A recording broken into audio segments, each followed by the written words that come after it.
Welcome to Litpoetry, the podcast where we go on a journey of discovery, reading, analyzing, and discussing great poetry from around the world. Poetry is worth it because the reading and writing of poetry is a revolutionary act that has the potential to transform both the reader and our world.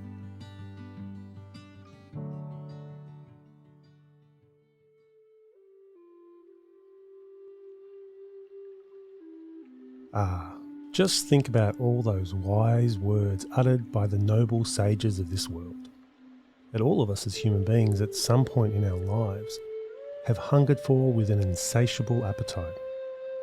From the prophetic voices shouting in the desert, all the way to those self-proclaimed lifestyle gurus beaming their polished words and porcelain smiles to a flat screen near you.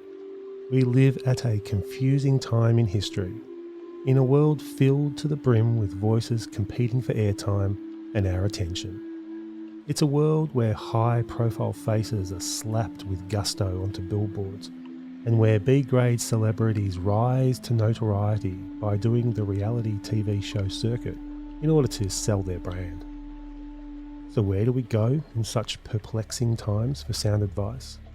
Well, look no further than the poem we've got prepared for you today here on Lit Poetry, entitled Koans for the Young by Paul Mitchell. This is a poem where all the secrets of the universe will be gently placed in the palm of your hand. This poem is read to you by the rather messianic Philip Freeman.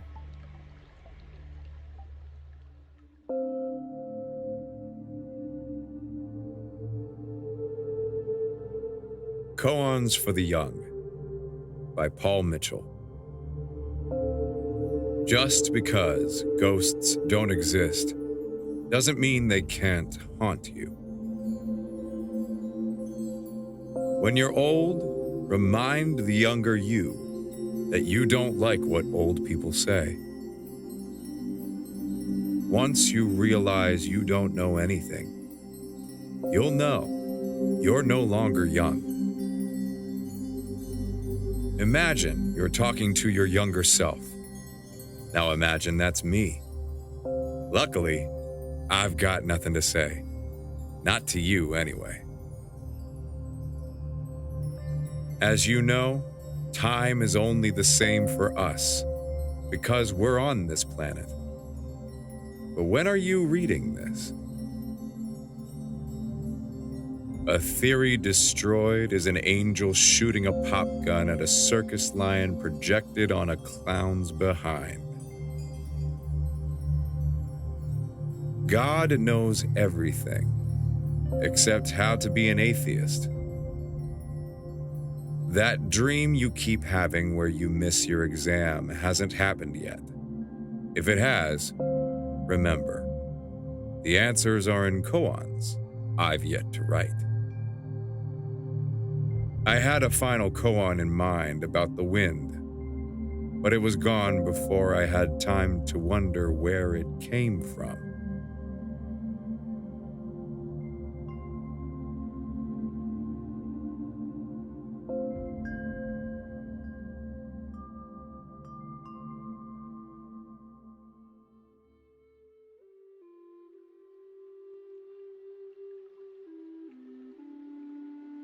So welcome to the Lit Poetry Podcast Season 2, and our discussion of the poem Koans for the Young by Paul Mitchell.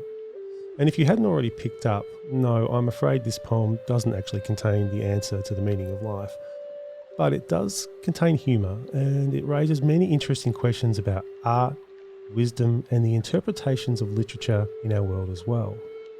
And thankfully, we have Paul Mitchell on the podcast with us today to unpack this poem. But before I introduce our guest, a brief introduction is in order. Paul Mitchell is a poet and writer who has published 6 books in his career.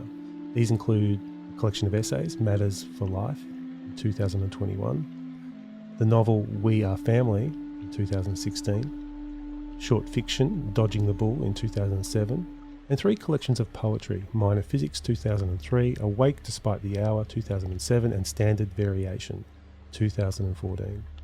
Minor Physics won the IP Picks Poetry National Award for an unpublished Australian manuscript, and standard variation was shortlisted for the John Bray Adelaide Writers' Week Poetry Prize. Paul has had his work widely published in literary journals and magazines, and he's been placed or commended in many literary prizes.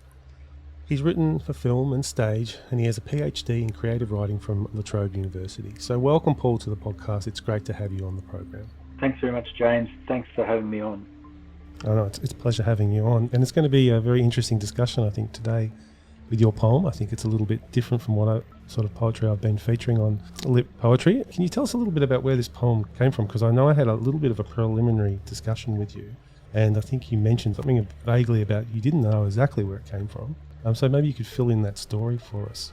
Yeah, I don't know where it came from at all. It's problematic, isn't it, when you're supposed to be able to talk about poems? But if I think about it, it emerges from a place that probably a lot of poems do. And the interesting thing for me was hearing it read by someone else. And I'll get to the American accent as a separate item, but to hear it read back, I was kind of intrigued to know how much humour there was in it, and kind of dark, ironic, sarcastic humour in it, because I don't feel like I wrote it with that layer in mind as such. As it seems to just emerge, and this is something other people have said about my work, that this actually is a bit of a characteristic, this kind of background humour, even when I'm dealing with quite serious topics, which that poem does, as you've said.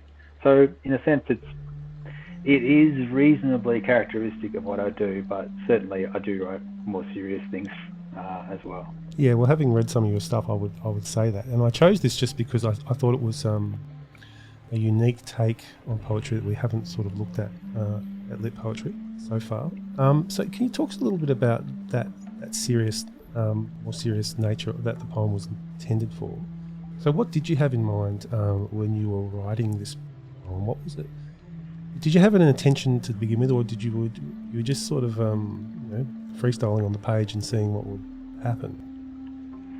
It's funny. It's one of the rare ones where I don't remember the drafting part as well as I do with some other poems. It's quite strange, but I think underneath it is the likelihood that I was connecting my experience as a father of kids in their early 20s, and I find myself probably just dealing with my own sense of aging, the fact that it becomes harder and harder to not sound pompous when you talk to your kids at that age about things that matter.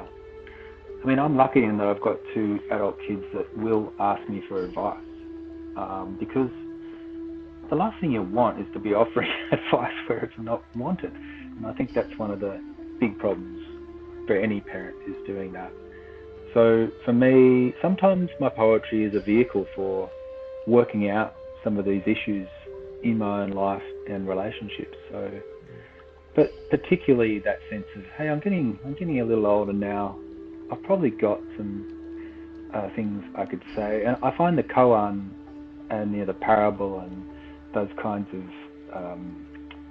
enigmas really fascinating. And I feel like a couple of those, as I hear them back, they're actually quite good. Like they work in the actually in the form of a koan, but there's still that tongue-in-cheek sense of, hey, I'm not really wise enough to write a koan, so you just better remember that. That's interesting because that sense sort of comes through. It's very playful, and I think you're partly not taking yourself seriously. But then again, there are some of the verses, or if we call them koans, actually I think are laced with extreme amount of wisdom, and actually do sort of probe those depths. The stuff, it makes a lot of sense when you're thinking about your own kids and the generation divide and the the questions that raises and the concerns about how to bridge that gap. But you also, and it seems like in that internal monologue you're having with yourself, you're also remembering yourself as a young person as well, because there seems to be multiple selves in this poem where the older self is talking to the younger self. Were you aware of that sense of sort of your splitting of yourself and this discussion that was happening back and forth? Is that how you were trying to enter into that space when you're thinking about your kids and that sort of thing? I think I do that quite regularly in poetry, because I mean, it's like probably a lot of poets talk about is who's the audience. I mean, you have this sense of hopefully there are readers, but in the end, I feel like I've almost got to be in some ways dialoguing with myself in order to have an audience. You know what I mean? Yeah. So that if I make that my primary audience, then hopefully there'll be a resonance that extends beyond that. So in a sense, I'm trying to entertain myself, and if I do entertain myself and in a sense provoke myself and also speak to myself in a way that's profound, witty, or whatever it is, then hopefully that will exist beyond the page. And that's what came back to me when I heard it read. I thought, it's actually successful. It's worked. Yeah. Well, it's interesting that there is a level of that sort of self-deprecation within the poem, but that's actually perhaps ironically, and maybe this is a good point for all writers, that maybe that's a necessary ingredient for actually being able to say something. That if we can't say things confessionally or humbly or understanding our own broken humanity in the midst of everything, then we're completely missing the mark, and we won't be able to get an audience because people aren't going to take us seriously because they won't be able to relate to us or something. Is that? Yeah, that's true. I've always found it almost impossible to write preachy poetry, and I find some of that kind of poetry, it's almost like a new agey spirituality, guru-y poetry, to be not poetry at all, because it is so dogmatic, and it doesn't matter what spectrum of politics or spirituality it comes from. I think that's what I really liked about this poem, because I'm very aware of that sort of poetry being out there doing work, and I really don't like it. It's based on ideas, but it's sort of shoveling wise ideas from some sort of font of knowledge your way. I reckon there's a veneer where this poem comes over that way, but it's absolutely not that at all. It's almost like laughing at that form slightly. It's very irreverent, I think, which was part of the reason why I was attracted to it. Maybe that's a sort of necessary antidote to that type of form that exists out there. It could be peculiar Australian too, because when we do anything that's sort of spiritual or even religious, there is that, hopefully, sense of a bit of a piss take as well, because it is such a way of pontificating is just not my speed, but at the same time I'm big on wanting to gain wisdom, and so for me it's more about trying to explore and find wisdom myself rather than trying to visit it upon anyone else. Yeah, well, it's interesting you say that, because I think the natural descent where my thoughts are going is that you can go down a very postmodern pathway and head towards the absurd, but I'm not sure that's exactly what you're doing here. And you're saying quite clearly that sort of thought is not you as a writer, then? No, and the poem is not a parody. Yeah. But it edges on parody. Yeah. But in the end, it's still meant to be doing some koan work. Yeah, sure. Well, why don't we focus in on that then? Because I think that might be a really good place.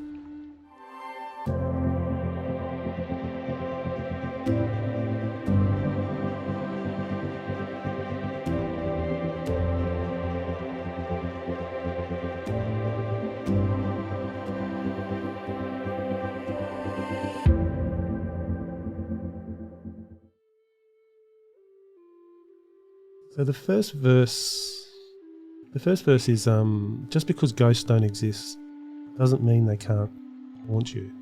Yeah, and look, I think with any analysis of poetry, I would just be another voice analysing the poem. I don't see myself as having any more or less of an analysis that's effective or right, in inverted commas, than anyone else with a poem like this. So in a sense, it comes up to me as a piece, an artifact for interpretation, rather than me saying, here's the interpretation. Yeah. You know what I'm saying?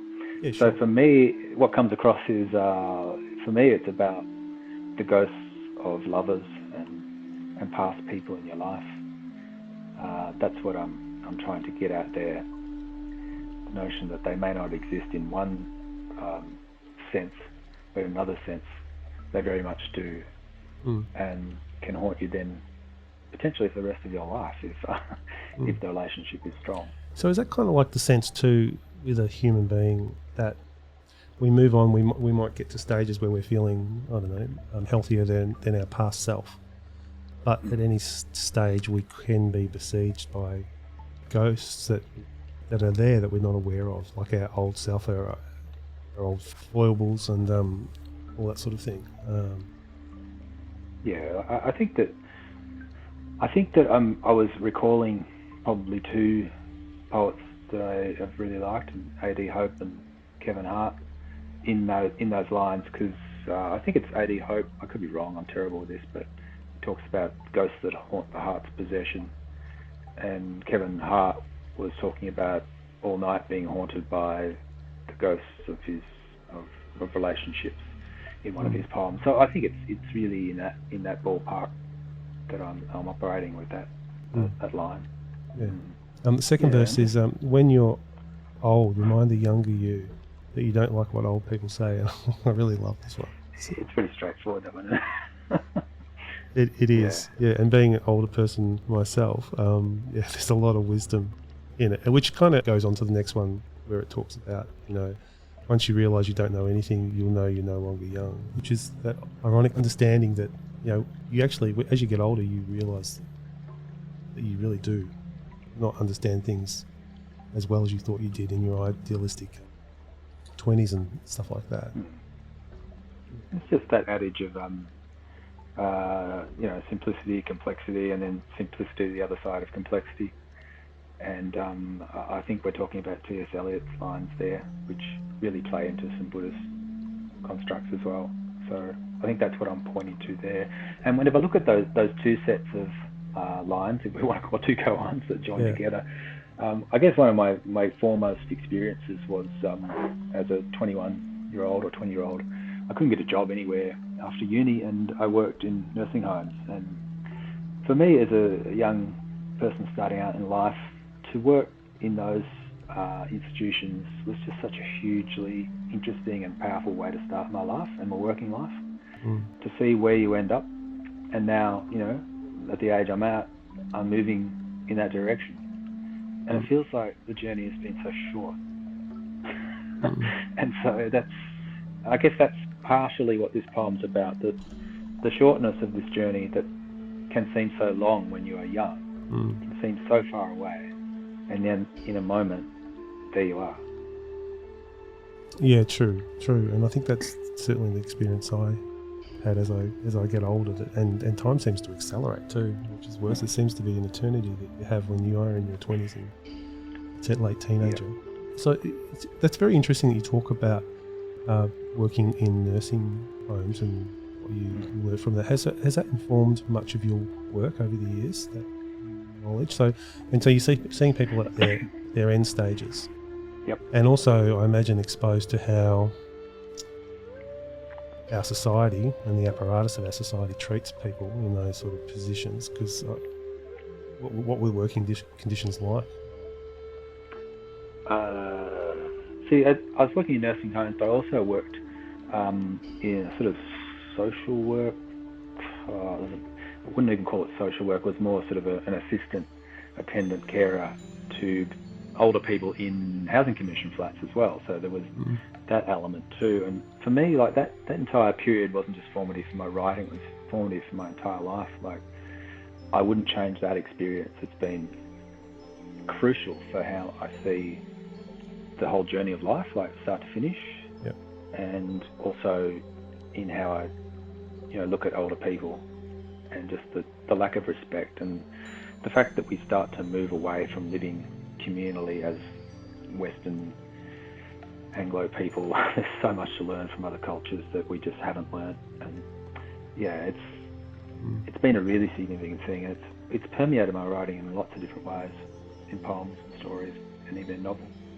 Yeah. Well, it's fascinating. I think it's something that would be good if more people do it. More kids did it or something. There's some way of them having that experience. I think it'd be really powerful. Yeah, because there is a sort of disconnection between the generations, perhaps you could argue, particularly very older generations. Yeah, I think that could be. We lose our eldership. Yeah. It's problematic. It's So true. this poem is talking to that as well, saying, I mean, I'm not an ancient elder, but I'm moving into that territory, and how else am I going to get people to listen than in a humorous poem?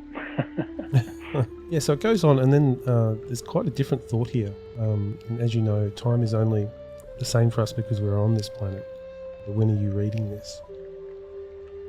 I've been thinking about this one for a while. I assume, and I could be completely mistaken here, you're actually bringing in this notion of time and sort of sitting back and looking at what is existence, what is this progression that we're on. It's raising a lot of questions. There's no real answers in my head where you've taken me with that, Colin. But so what were you thinking there? Well, I've read and watched wads and wads of science around how time operates differently. I mean, in terms of, I'm just not a scientist, and I can't. I could try and write specifically the things that I wouldn't even say learnt, but maybe taken in over the last few years, and that's kind of the best I could come up with. Like, I feel like I could write line after line after line on that topic because of just simple things like the construct of reality is not. It's not reality is not what it is. Like what we see as reality is completely diverse. It's not this moment in time. It's not. I mean, I get totally lost in it. So that's why I write poetry, to try and express some of the, not confusion, but actual wonder that I feel around these topics of science and quantum theory and those kinds of fascinating realities in inverted commas that we are learning about the structure and the fabric of the universe. It's so fascinating. And so I just sort of squeeze it out in some little lines of poetry to throw up there. Yeah. Yeah, no, it's certainly something that I think about, ponder from time to time. It's good that it creates a sense of wonder in you. I think for some people it's not that at all. It's quite a harrowing experience for them to try to contemplate the vastness and potential chaos of of this reality that surrounds us. Oh, yeah, that's exactly right. Like, a lot of people, as they're learning these things and finding out about these things, just the entire sense of themselves and sense of meaning just dissipates, and there's no foundation anymore. And yet, I don't feel that way. I mean, I feel like that we're going to learn more and more and more, and that's just how it is. And you try and block that off, what would be the point? You know? Yeah, true. Yeah.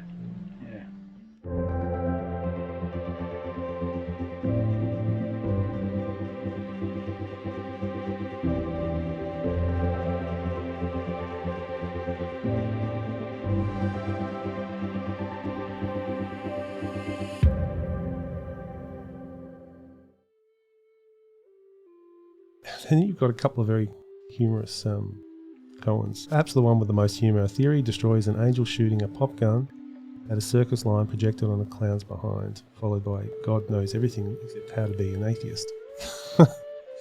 Where was your headspace with that first one? Oh, I think it actually comes out of the previous lines. You know, all these theories that we have and that we think are therefore solid for all of history just are proved to not be. You know, all these. I mean, for me, growing up, for example, I had no idea that the sun was going to burn out. I didn't know that. Yeah. And it's only recently I've discovered that, which is insane. But whereas my 5-year-old, you know, he grew up. When he was 5, he knew the sun was going to burn out. I had no knowledge of that, and so it's just taking that to the other extreme, like, you know, that we find out these theories about the universe that then are turned on their head completely, and suddenly reality doesn't look anything like it did before. So it's kind of mocking us and our certainty, that set of lines, and just doing it in the most. You know, I saw that, you know, that whole thing of the clown with the pop gun that shoots bang out of, you know, the flag of bang comes out. That's the kind of image I had. Yeah. I just wanted to play it up even further. Yeah. Showing how silly our bombast is. But what's fascinating about that is that you've also, I think, within that mix, there is a really important idea that in this complexity, in this unknowable universe that we sort of, we try to understand, and there's always shifting paradigms and shifting theories, and that actually one response that actually is legitimate and perhaps is good for us to embrace is actually humour. That if we don't, and if we can't laugh, and that there is a sense of comfort in that humour, and feeling small in the midst of this is a reality, and it's actually a reality we need to be able to get used to. And so humour is one mechanism, I imagine.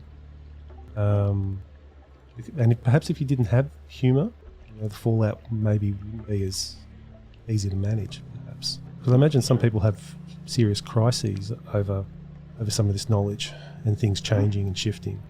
And then it goes on to talk about dreams. That dream you're having that you miss your exam hasn't happened yet. And if it has, remember, answers are in Koans I've yet to write, and then it's got another one about the wind. So do you want to just tell us a little bit about these last two? Well, again, it's kind of like these sort of do start to operate a bit like Koans, so that they should resist interpretation as much as possible. Yes. And I think they do, which is great. So I think the only thing I could really point to in those is that, I'm someone that has that dream a lot, where it's worse than missing the exam for me. What happens for me is it's an entire subject that I have not done. I simply haven't done it, and I've got to either go to an exam or produce an essay within 24 hours, and just the chill and horror of all that. And I'm sure everyone's got their own example of that kind of dream, which is, I think, about inadequacy, sense of inadequacy. So I'm kind of playing with that idea that, hey, you might not have had a dream like this, but you're going to get one. It's going to come, and it's almost like that is pointing to some kind of universal human experience of, as you said before, inadequacy, brokenness, and that we are somehow reliant on wisdom that we don't yet have, always, and that it's a striving forward in that. It also indicates in you, and perhaps in humans, the impulse that we desire something, though. Yeah, we're not just sort of like neutral creatures with no get up and go. Like the fact that the dream plagued you says something about maybe a yearning inside as a human being. Would you say that that's the case? Yeah, I sort of wouldn't have seen it there, but it's definitely true. I'm someone that's the more answers I get, the less likely I'll think that that's the end answer. Then there's going to be more, again, it's that T.S. Eliot thing. I feel like it's such a wise set of words about the knowledge you can get, which is only just one layer of knowledge, and that there's another layer beyond that, where you don't know things in an intellectual way, you know them at some other deeper level. And I think, if we age well, then that's probably the place we should get to, if possible. Yeah. Is that part of the reason why you're attracted to poetry? Because in some ways poetry is an art that embraces that unknowability, and it plays with ideas, it touches upon moments, but it can never give anything fully definitive. Absolutely. I think the reason I still keep writing poetry is because of that. It's because it allows that sense of not having to have all the answers.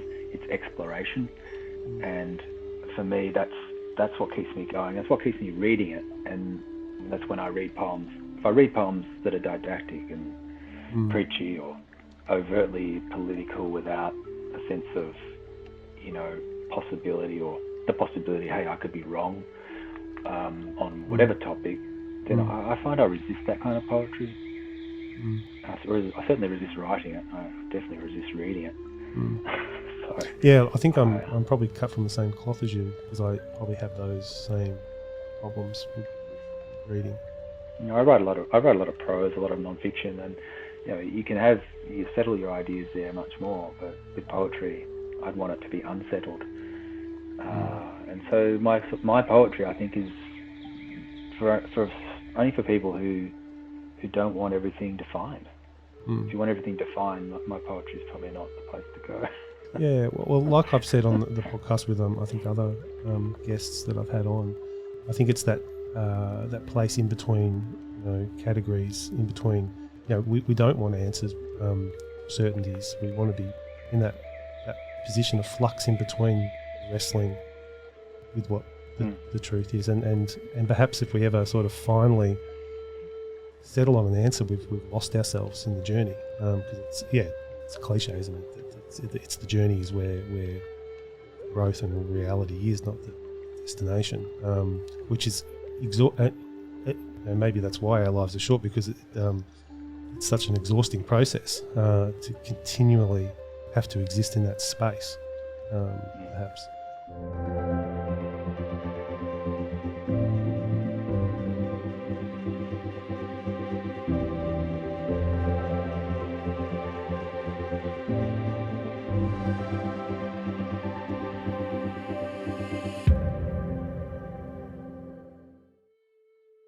So, Paul, look, I had a question. I wrote down some questions that I thought about asking, and one of the ones I really wanted to ask you was talking about the poem and what I've done with the poem, and in particular, if you were to do it your own version, put to music, song, and imagery, and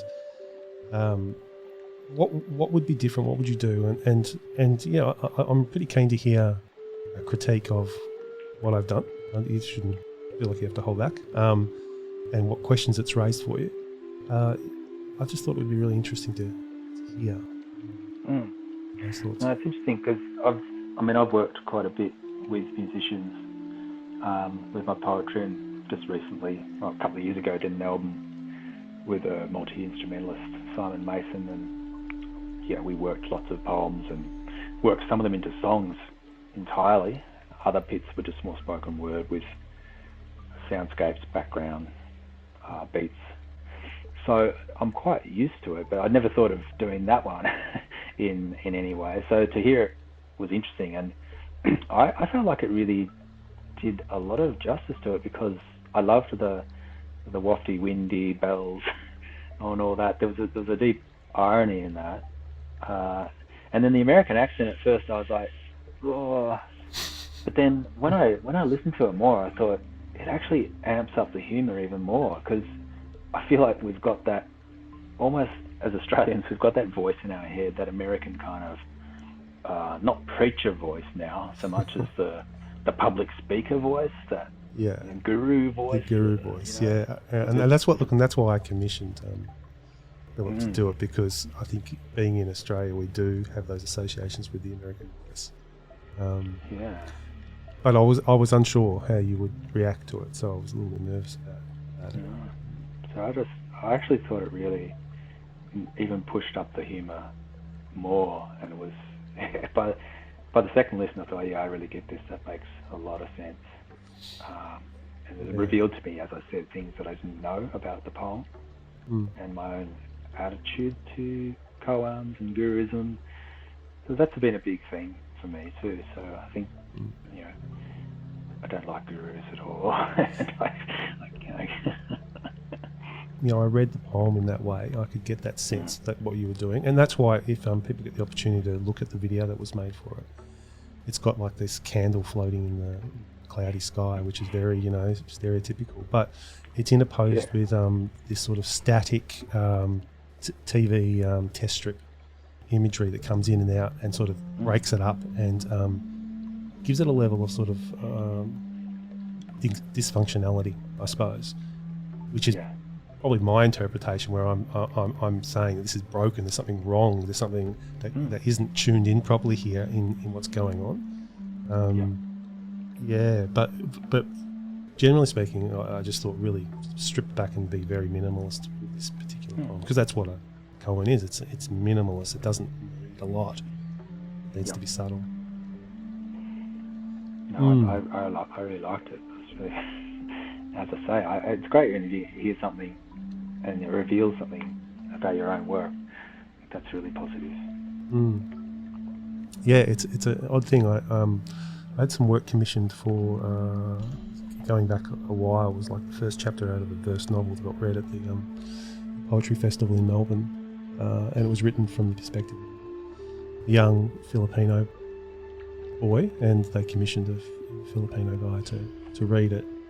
It just blew my mind hearing this story come to life. There he was reading it. It was really disorientating. Yeah, so I can empathise with what you're saying. So it's been great having you on the podcast. We might wrap it up there. Unless you had anything else you wanted to add? No, just a big thank you for having me on. It's been great to have a chat and talk through some of these things. And I learned a lot. It's good. No, it's been a pleasure. I really appreciate it. And hopefully we'll see some more of your work in the near future.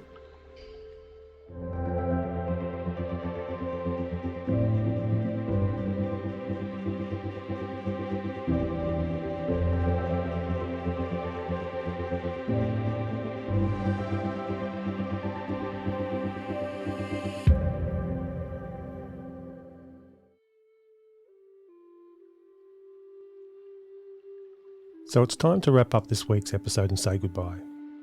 To support our work, we would really encourage you to subscribe to the Lit Poetry podcast or our YouTube channel. Doing so is the best way that you can support our work. I really hope that you enjoyed this week's discussion, and I'll see you next time.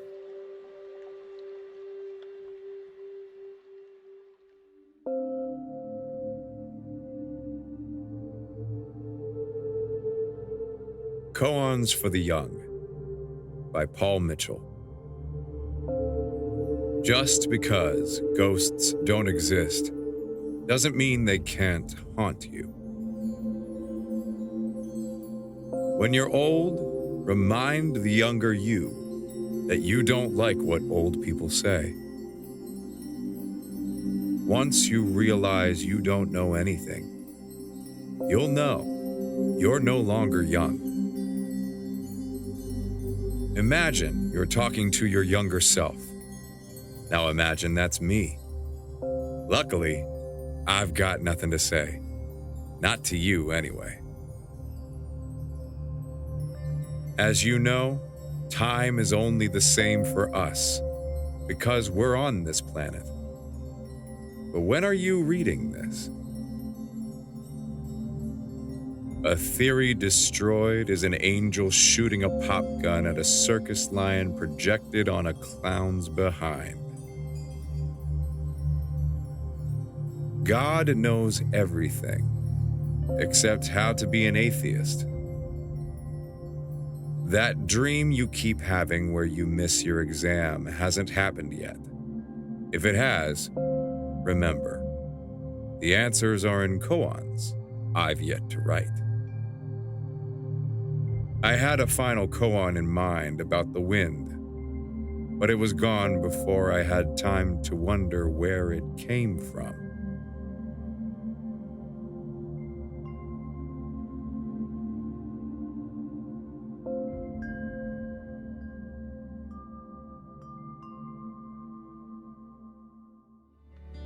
You've been listening to the Lit Poetry Podcast, presented by James Laidler.